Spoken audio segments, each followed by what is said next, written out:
clipped and started, and okay, back to where we were, CIA. You will be happy that the mess of Zoom happened and all that kind of stuff this morning, and I had to do a little bit of scrambling. And basically, if this was a normal day and what I was expecting to be doing right now is handing all of you a slip of paper and telling you what CIA stands for. Okay. Not that there would be a pop quiz all the time or anything, but no, the reality is I would fully, for your sake, expect on Wednesday to come in prepared to have a slip of paper shoved under your nose and say, what does CIA stand for? You got like, 2.5 minutes, 3 minutes to do it and hand it in. That's it. All right. I mean, seriously. It is that fundamental and it is that important. And if I overemphasize it, it is because it is real that at some point or another, somebody will ask you that question and it has to be off the top of your head without hesitation. Okay. And that's it. So, I can keep saying that till I'm blue in the face, but, again, as I say, I get feedback from graduates and feedback from people all the time. Says, yeah, it's still that way.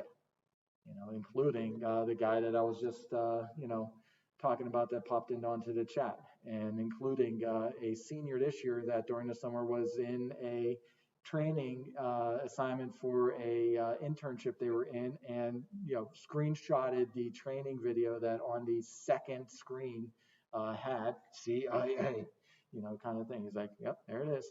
I'm like, absolutely. So confidentiality, integrity, availability, confidentiality, those that need to know that, those that don't need to know, don't know. Your ability to control access. Your ability to control access. It's as simple as that.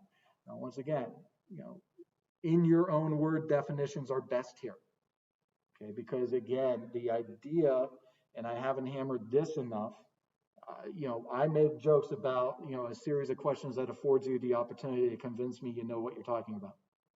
But in this, especially in cybersecurity, when you're in the workplace, you're going to have to convince everybody else that you're dealing with that you know what you're talking about. They have to have confidence in you. And you being able to speak to them in words they understand is going to give them more confidence in you. A lot more confidence than if you overwhelm them with things that they don't understand. At a basic front level, they might think, oh, wow, he knows everything because he's speaking in lingo.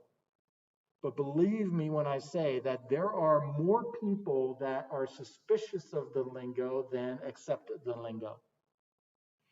There are more people that you will convince you know what you're talking about if you can put it in plain language they can understand.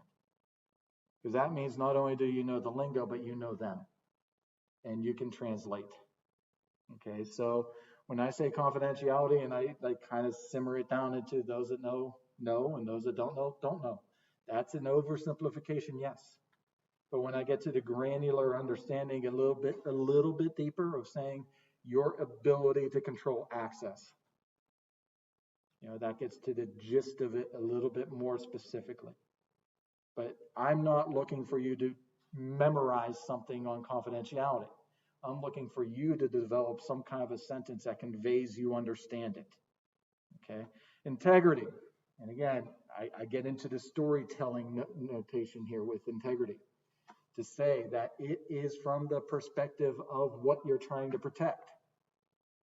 The focus is on the object, not you or the other people around the object. The focus is on the object. And is that object in its expected state, unaltered? There is no questioning the integrity of that system. Not that person, that system. Okay, it is intact. Okay, those are the kind of words or the action that puts the focus on that system, not saying we have people of the highest integrity that are working on our staff. Great, that's fantastic. I appreciate that. But what's the state of my system that they're working on? Okay, you know what I mean? So at the end of the day, the focus has to be on the object. And is that object in its expected state? Availability. Oh, you hit the nail on the head, right? Hey, Zoom's up. Can I start a meeting? No. Okay.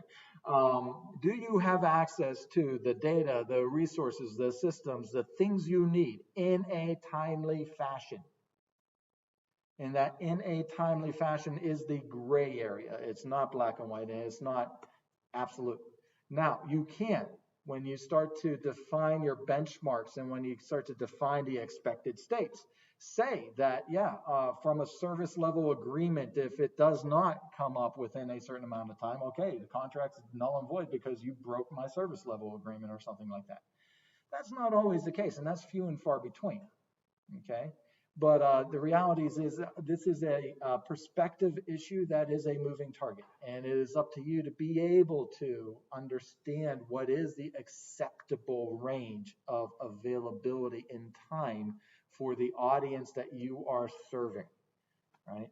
And again, we get into this idea not just of Zoom right now with whether or not I could start a meeting, but when we got out and about in the spring, right? And you had an internet connection at home that for the needs that you had of the moment before that, say in December, it was a certain level of use. And sure, I could stream Netflix, and sure, I can stream Spotify. But was I able to really maintain video conferencing for 3 different people in the house at the same time? Maybe, maybe not, right? But all of a sudden, your system wasn't making that resource available in a timely fashion for everybody that was involved with it. And again, the shifting needs and the shifting, perception of what was good enough in your world for one set of circumstances as opposed to now. Okay. So what might have been okay for just listening to music might not have been okay for video conferencing. All right. What do? You adjust. All right. Best practices. Now, this is not a comprehensive list. This is a normal standard list. This is a list, and I better not stray too far from that microphone again. I'm sorry. But also, that was the other thing about Zoom that kind of killed me. After I got used to using that Streamlabs during the spring, when I had to fall back to Zoom, and I say fall back because for me it was like actually like a lowering of what the resource was because there's no granular controls. I don't have volume. I don't have the sensitivity of the mic or things like that. I was like, oh. Anyways, this is not an exhaustive list. This is an accepted standard list of best practices. And again, most of this comes straight from chapter 1 of the SIS book. Okay. As you can see, confidentiality, integrity, and availability. First 3 things, right? Need to know least privilege, separation of duties, job rotation, and mandatory vacation. I'm getting back to this as well, by the way, so forgive me if I don't go into like the presentation mode. I think it's big enough that you can see it, especially in here, but it also allows me to see the time still, so I'm trying to get that clock back in my own head about 50 minutes. Need to know, pretty much confidentiality, right? But the need to know extends a little bit farther than confidentiality. Need to know is an operational standard as opposed to the classification standard. Normally when we see the confidentiality, it's in relation to classification of sensitive data or documents or those kind of resources. The need to know is more on the operational of what are our strategic plans and how are we going about executing them, okay? They are read into the loop, if you will, okay, from a strategic and operational and the actions planned of the company and of the management and those kind of things. So that tends to be that line in the sand of why one and not the other and how come both of these are there. They're similar, yes, right? In that some people are in and some people are out. You're either part of the club or you're not part of the club. But the reality is the confidentiality really, when put into practice, is looking at classification systems. Need to know, even though, again, that bleeds over into some of the phraseology, but from practice, it is the projection of operations and operational insight as to what the plans are in the execution. Okay. And that's again why that goes into saying about job functions and assigned job functions, not necessarily access to data. Least privilege. Ah, back to that list of bad ideas, right? All everyone access. Bad idea. Always a bad idea. However, it's a very easy idea to make life simple, right? And to make things a little bit they just work now all of a sudden. Yeah, they work now all of a sudden, but give it a little time for somebody to find it and they'll exploit it. Okay. Um, but that goes the same for people, and it's both technical and personnel level. You really can't give them more than they need. And we're still in operational windows where, you know, people get it now that this is something that needs to be addressed from the start. But I think the final piece of the puzzle is that even though people get this now from starting positions, that the biggest problem is that people forget to rescind or adjust as people move positions as well. Okay, so it's kind of like, okay, we've made progress in this area, but it's still okay. In other words, and especially in team and project work, okay, you were assigned to that team that was working on the new e-commerce tool. And as such, as a database administrator, you had access to this. Okay, well, that project came to completion and you got reassigned to another task over here in warehousing or something like that. And guess what? Nobody rescinded your access or nobody changed your access permission, so you still have access to all of those e-commerce tables that you shouldn't have access to now. And what happens? Hopefully nothing. But, in cases that happen all the time, that people recognize, oh, hey, wait a second, this is really curious over here. I wonder if I put that nugget of data together with this nugget of data over here, and all of a sudden it creates a bigger picture, right? And okay, now I don't have all the, and I'm just talking off the top of my head here, but when you got this controversy about like maybe Amazon using their data of what are the hottest sellers of third-party products, and oh, maybe we'll create our own product line of that because it's a hot seller. Now, is that exactly this and, that kind of thing of somebody that got an idea because they had too much access to too much, compartmentalized data? All right, that's me just projecting for an easy, low hanging fruit kind of analogy. It's more complex than that in Amazon's case, obviously, but you get the idea. HR and financials are one of the biggest areas to be wary about here. Once again, especially if you are on a team or a project developing a certain package, and then all of a sudden, you get taken off of it or moved or it finishes, and next thing you know, you have access to multiple things that you can corroborate or collaborate that information together and get a bigger picture that you shouldn't have been getting. Separation of duties. And again, as I've prefaced from the very start, a lot of what we talk about in 225 is maybe not even just technical, but management wise. Okay. And, this is one of those single point of failure kind of moments. Okay. That also gets into the next one with the job rotation. Okay. So, how do I, it makes sense, right? I mean, as I say too often right now, it's like, don't read too much into this one. Okay. But yeah, being able to break people apart and, if that one person, is responsible for all of these things, he's more likely or she's more likely to be able to have access to things that should be separated. And only at the highest C-suite level are people that have that biggest picture able to put those things together. And what does that lead to? Is again, I hate to keep repeating myself, but your biggest threat internally is that disgruntled employee. And again, if you have separation of duties, Well, if you don't have it, then you might have that super times 10 X10 programmer or that X10 employee that's doing everything.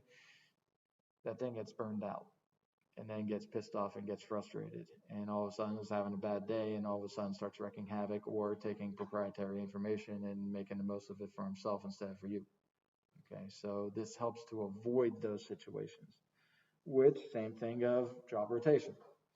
Job rotation, not just single point of failure, just like separation of duties, but also, dare I say, and again, one of my best friends and mentors from my work days, he was an operations director and a manager, and he was one of those that you hate people that say this, but then you hate it because you know they're right, but nobody likes somebody looking over their shoulder, right? I mean, it's just a natural thing.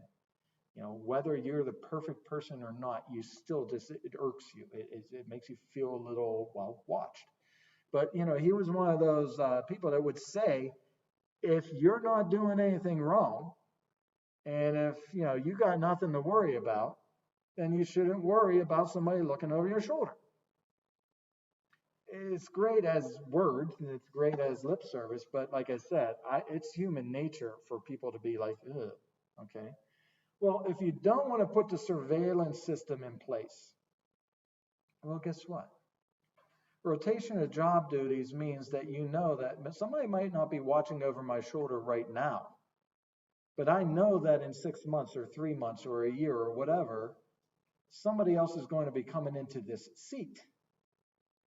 And if things aren't right, if things are a little shady, or if something is like, creating a separate account on the side and dropping that penny or rounding error into a separate account on the side, somebody in the next 6 months is going to be coming into this position and see that.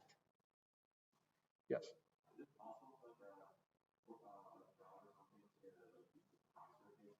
Yes, absolutely. Absolutely. Yes. So, again, knowing that, it it's not it's not ever like broadcast that is why we're doing it. Cross training just in case somebody gets sick, especially in the days of COVID. If somebody just all of a sudden disappears for a couple of months because they're positive, we need to make sure that somebody can step into that position immediately. Right? And that might be the intention at the first, even, but the byproduct is that you got the safety net of knowing that, you better keep a tight ship, because somebody will be coming. And again, I hate to say it this way.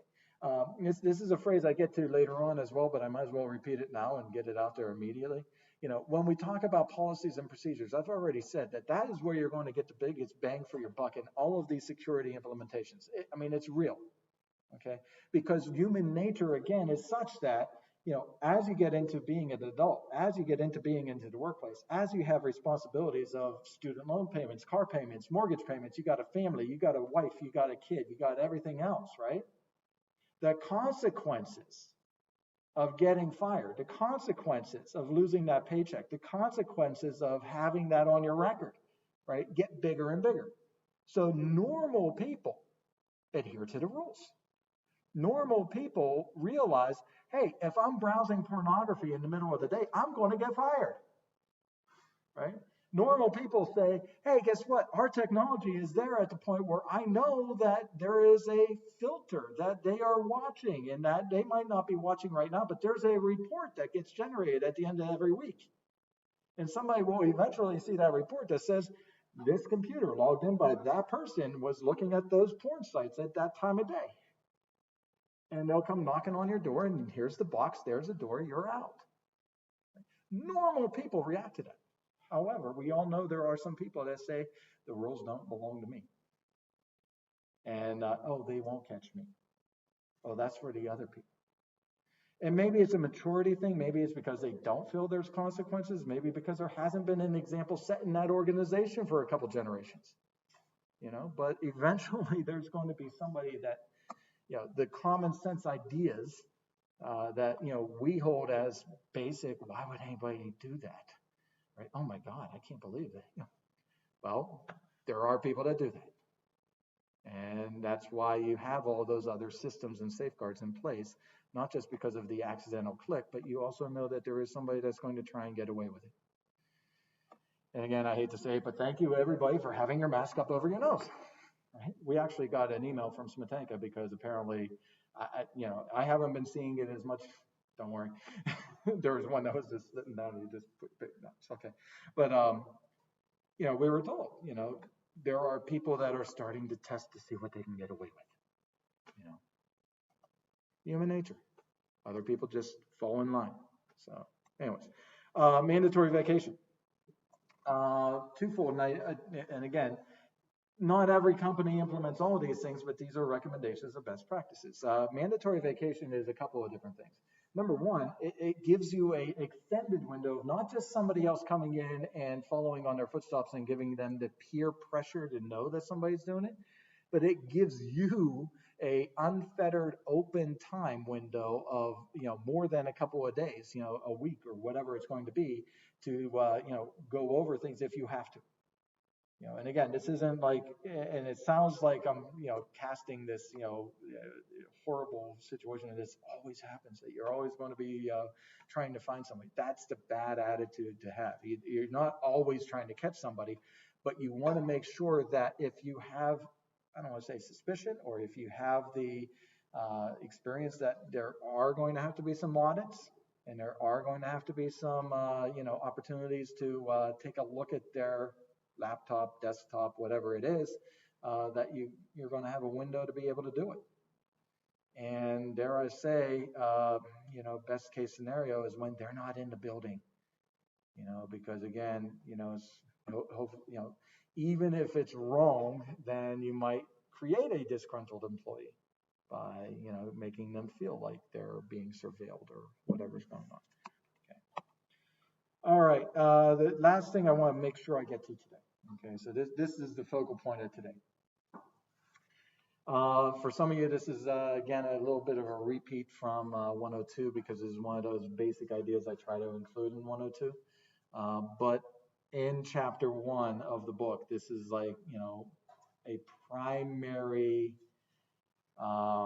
grounding of how we identify, even in a general model, what we're trying to accomplish.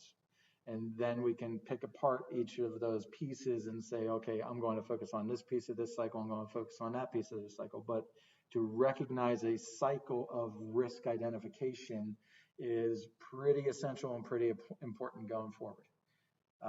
So risk. Risk is a metric. Risk is, again, a perception from different people of what is acceptable risk, but to acknowledge that there is risk, even at a small level versus a large level.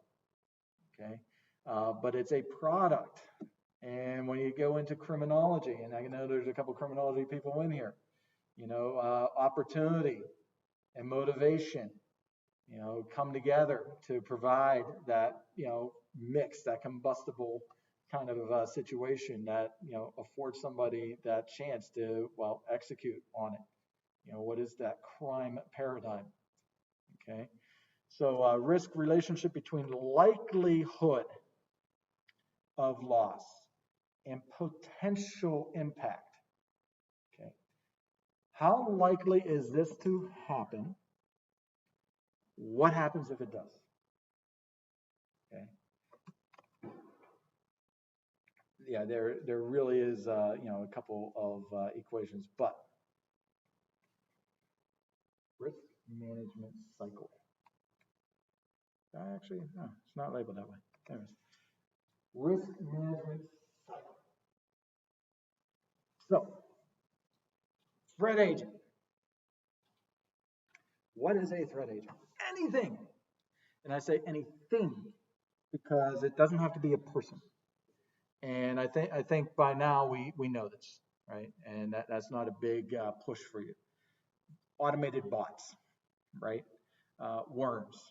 And I say worms as opposed to viruses because, okay, not necessarily something we're covering in this class right now, but what is the difference between a virus and a worm, right? Virus is something that requires you to participate, or the end user to click on something, or some other external trigger. A worm is the worst case scenario, and there's lots and tons of viruses out there. There are very few worms out there in history. Okay, worms are the self-propagating ones that are looking at vulnerabilities that have been known to be holes inside of systems.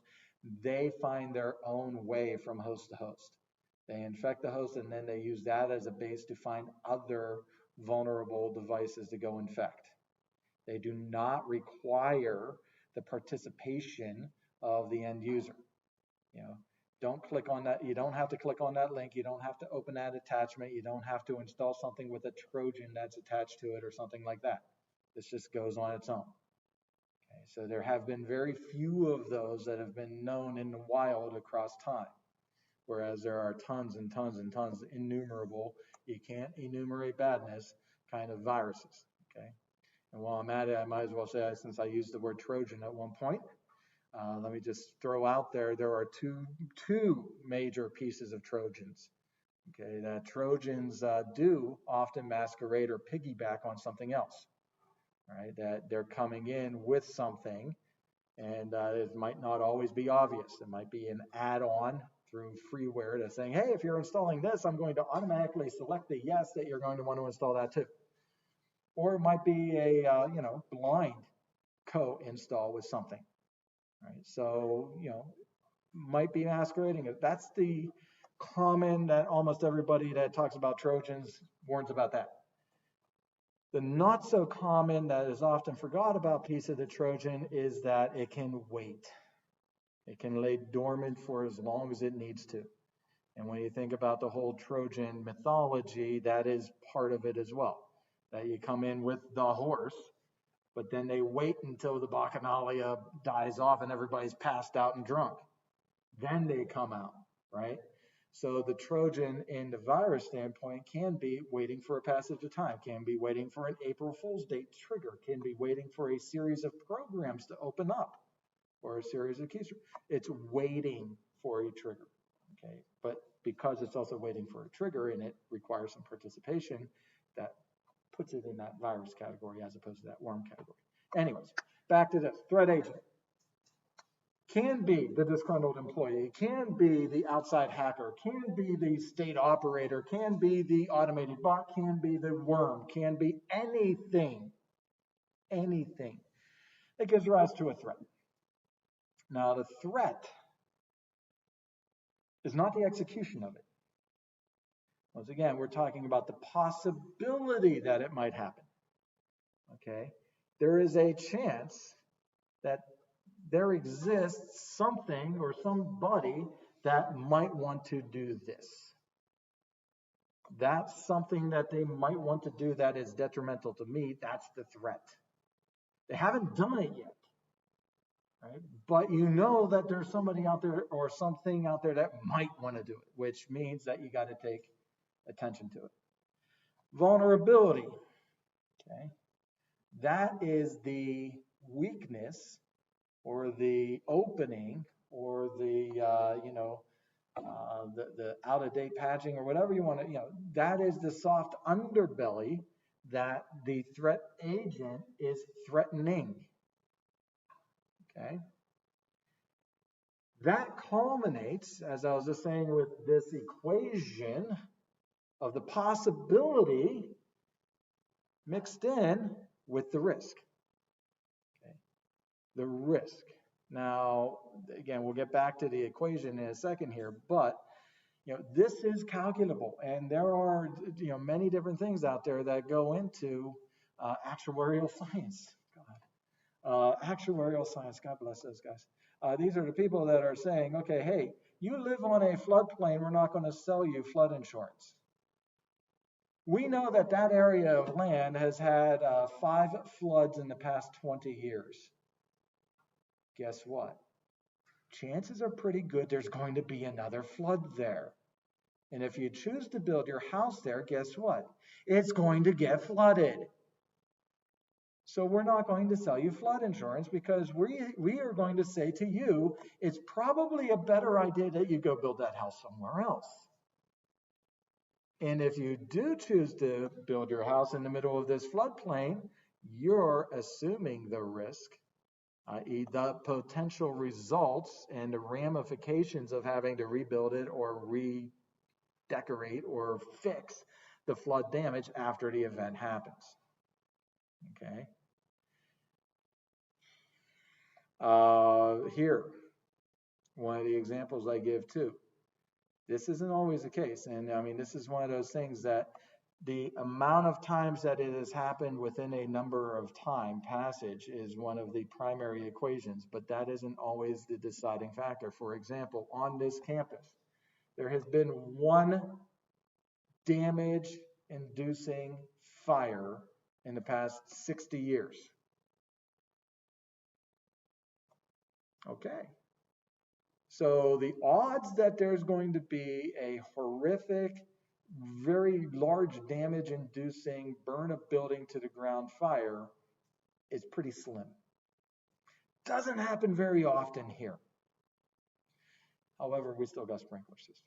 However, you still got to adhere to codes, and other expectations of the legal system around you, right? So even though, we don't think there's going to be a fire, we still got to put some safeguards in place to protect against the fire should it happen, right? Because not only do we have the ramification of loss of property, but we also have the ramifications of the legal system of what happens if we don't. Okay, prepare for it. On a personal level, it is always one of my fascinating things because, again, I adjuncted at one point down at Point Park in the middle of downtown Pittsburgh. And, there's building guards, at the entry to every building, like literally armed security guards because you're in the middle of downtown. Okay. If you are in any common areas, you better not walk away from that table and leave your laptop there. There's probably a decent chance it won't be there when you come back, right? However, up here in our atrium, I come walking past and there's a table that has, a MacBook or whatever just sitting there and nobody else is around. We're in a different environment. There's different expectations, right? So again, you at a personal level of accepting risk, if you're in Oakland and you're at Pitt, if you're downtown at Point Park, or if you're somewhere else, again, you don't walk away from your stuff. But if you're in the bubble of St. Vincent, you have different expectations of what the risk is for walking away from it. All right, so it's a moving target. Asset, yeah, what you're trying to protect. Obviously, it doesn't have to go much deeper than that. Exposure. Exposure is a different word that needs a little bit more explanation. Just as I was talking about ramifications of risk, this is the ramification part in this cycle.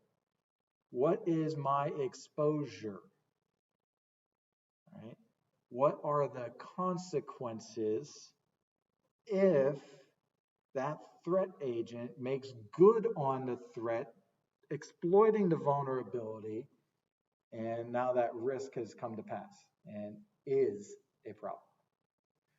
What's my exposure? What are the consequences? Okay, so from a physical standpoint, is the thing gone? And if the thing's gone, do I have to replace it? And if it's gone and I have to replace it, what's happening right now? Do operations come to a standstill? And if operations come to a standstill, am I losing business because operations are at a standstill? Am I paying employees to sit still and do nothing because they're not productive because the system has come to a standstill because something has gone missing, right? These are the consequences. And what does that mean? That means I'm hemorrhaging cash. The exposure is I could be, having to not just pay salaries for people that are doing nothing, but guess what? They're going to still have to make up that work, which means they might be hourly employees coming in and getting overtime time and a half on a holiday or a weekend to make up for that lost productivity time. So now I'm spending money for no work, and I'm also spending double the money for them to come in and make up the work because, well, I was exploited and something happened. On the other hand, we have all kinds of other ramifications of legal system and Sarbanes-Oxley and other kind of regulations and oversight that come into play now, and consequences of, you know, will I be facing jail time? If I am part of Target or Hilton Hotels or any of the other places that have been, name a company that hasn't had an exploit. I'm trying to think of the one personal. Oh man, I'm blanking on it. The one that had all the credit check stuff. Was that? Equifax, yes, thank you. I was trying to, Equifax was what I was reaching for. But if I'm Equifax, if I'm Target, if I am, TJ Maxx, if I am Home Depot, if I am any of these places, Hilton, as I mentioned, what is my exposure? Number one, reputation, right? Are people still going to shop here, or is people still going to use me? Number two, do I got to do a make good and pay for credit checks for however many customers or clients have been exposed as well? And say what you want, but they're going to cost 20 to 40 bucks a pop for a year for the bulk discount to these companies or whatever to partner with, which means if I've had 5,000 different people or clients get affected, multiply, or 5 million, right? Multiply that by 40 bucks and you're up to 200 million bucks right now. Am I going to face fines? And again, at this point, part of the enforcement of these kind of privacy laws are fines that can be starting out at $500,000 and going up to multiple millions of dollars, depending on the severity and some of the others, if you had safeguards or didn't have safeguards in place. Then you follow up with, yes, jail time. And from a corporate executive standpoint, as the COO, CIO, CEO, are you going to face jail time? What is my exposure? I could be facing 5 to 10 years. Oh, that puts it in a whole different perspective of severity, doesn't it? Right? And at the end of that, is that a felony count, which means I can't participate on any other boards or corporate boards of an SEC filed public company at that point? Well, that sucks. Yeah. Because, well, what happens? You go away, you get the 10-year sentence, and you get a year and a half at a country club, and then you come back and think you're going to get another job. Oh, well, that's why it's a felony, because now the ramifications aren't just for that time that's going to be knocked down, but, what kind of a job are you going to be able to get in the future? What is my exposure? So if you're going to be facing those kind of consequences of lost clients, lost money, lost fines, and lost, well, lifetime of being in jail and then not being able to get a job after jail, yeah, I better take this seriously, and I better put safeguards in place that will mitigate or remove or, well, do the best I can to protect the vulnerabilities, so that the threat agent is less of a threat to that vulnerability, which equates to a lower level of risk.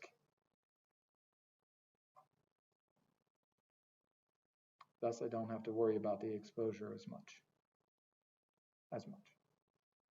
So, hey, guess what? When was the last time you heard the word cycle? It's all a cycle. In other words, it's not once.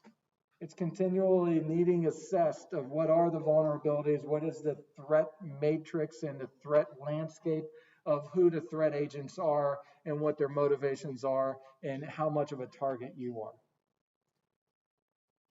And when I say continual, does that mean moment to moment? Well, for some companies, yes.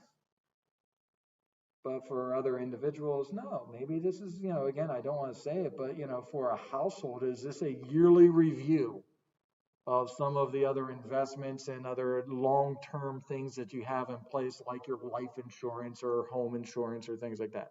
Sure. But if you're Amazon, yeah, it's a real-time threat matrix dashboard and an operations center that is looking at everybody that's banging on their walls and on their data centers trying to hack in to get customer information or to flat out just steal the money, right? Yeah.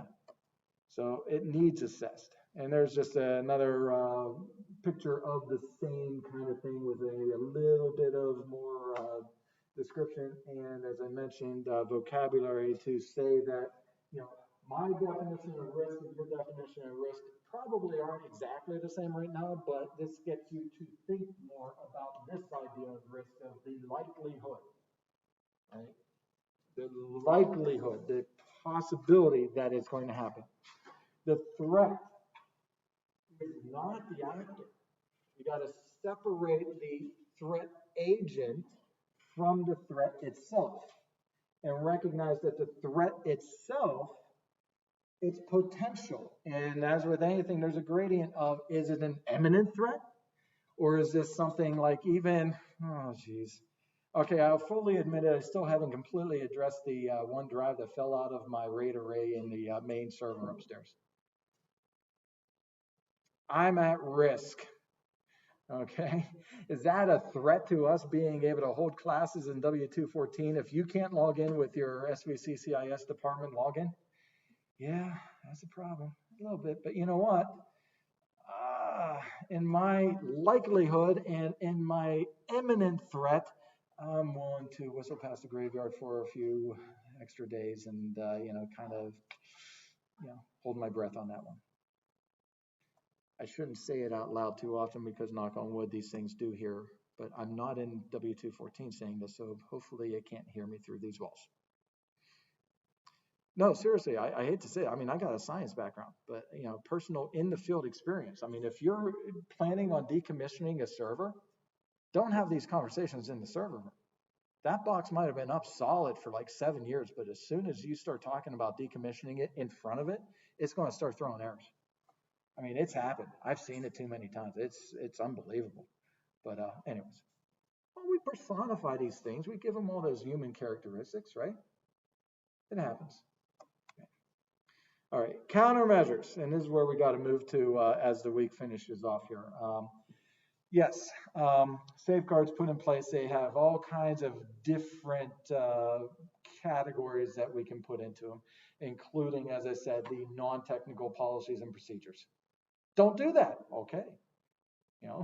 That works sometimes. But yeah, it could be software, it could be hardware devices.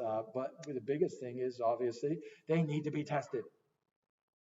And not only do they need to be tested, but you need to monitor them to see if they are effective or not.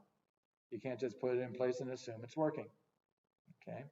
Now, it is 12:18, but I'm not going to say anything, but I am going to start going down and saying that what we're going to talk about on Wednesday is literally this, just the categories of those controls that we can put in place, because if we are going to look at that cycle and expect to be able to exert any kind of control over it, okay, well, how? And what are the ways that you can start to, and as I said, if you're going to categorize them, administrative, technical, and physical controls, and some examples of each of those. As you can tell, out of 43, but we're going to try and wrap this section up by the end of this week. Okay, so it's a little wide ranging, but it's a good it's the start foundation of the rest of the semester. Yes. Oh yeah, yeah. I'm sorry. The reason I moved forward was just to give a preview to say this is where it's going. That's what we're going to really deal with on Wednesday. But yeah, well, that's the lead in, or how do I say, the soft entry. And hopefully, since I stood here instead of wandered around, and I wander, which is terrible, but without this guy working, I guess I won't be able to wander. But hopefully with those levels bouncing nicely, this will be audible and understandable, and I'll sound coherent to the external audience. But that also means for you guys that I know it's a 45-minute lecture. I'm sorry, but at least it's something as a reference, and I'm not meaning this as your primary. Okay, so it's not like, I'm expecting you to go reconsume 45 minutes, but you'll know it's there that you can bounce back and forth with. And with that, I will stop.